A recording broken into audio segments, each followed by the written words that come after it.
नमस्कार दोस्तों, वीडियो को पूरा देखिएगा क्योंकि अधूरा ज्ञान किसी काम का नहीं होता है। तो आइए शुरू करते हैं।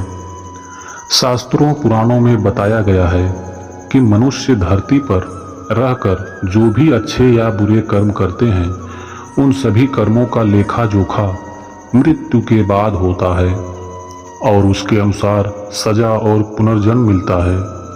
ईश्वर की दृष्टि में जो अच्छे कर्म यानी आपके काम होते हैं उसे पुण्य कहा जाता है और जो बुरे कर्म होते हैं उन्हें पाप कहा जाता है। पुराणों में कई अच्छे और बुरे कर्मों के बारे में बताया गया है। गरुड़ पुराण और कठोपनिषद में तो यह भी बताया गया है कि मनुष्य को अपने पाप कर्मों के कारण मृत्यु के बाद अलग अलग तरह के पापों के लिए कौन सी अलग सजाएं दी जाती हैं। मनुष्य धरती पर जो कुछ भी पाप करता है उन सभी पापों की अलग अलग सजा बारी बारी से मिलती है।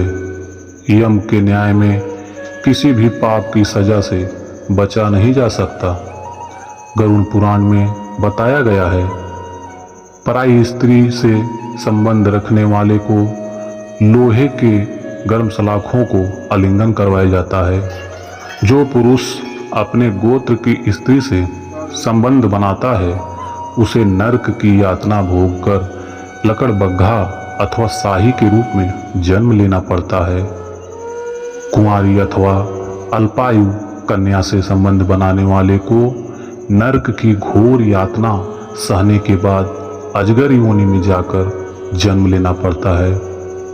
जो व्यक्ति काम भावना से पीड़ित होकर गुरु की पत्नी का मान भंग करता है, ऐसा व्यक्ति वर्षों तक नरक की यातना सहने के बाद गिरगिट की योनि में जन्म लेता है।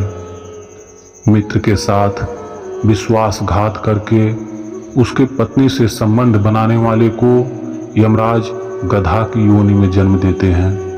लेकिन अभिचार और धोखा देने से भी एक बड़ा पाप है जिसकी सजा कठोर है।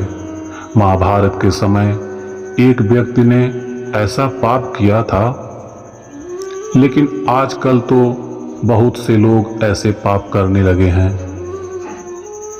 वह पाप क्या है और इसकी सजा क्या है? भगवान श्री कृष्ण ने दृष्टि में जो सबसे बड़ा पाप है वह है भ्रूण हत्या। महाभारत युद्ध समाप्त होने के बाद जब द्रोणाचार्य के पुत्र अश्वत्थामा ने उत्तरा के गर्भ में पल रहे बालक परीक्षित पर ब्रह्मास्त्र का प्रयोग करके उसकी हत्या कर दी, तब भगवान श्री कृष्ण ने सबसे अधिक क्रोधित हुए थे। श्री कृष्ण ने उस समय ही यह घोषणा कर दी थी कि अश्वत्थामा का पाप सबसे बड़ा पाप है, क्योंकि उसने एक अजन्मे बालक की हत्या की थी।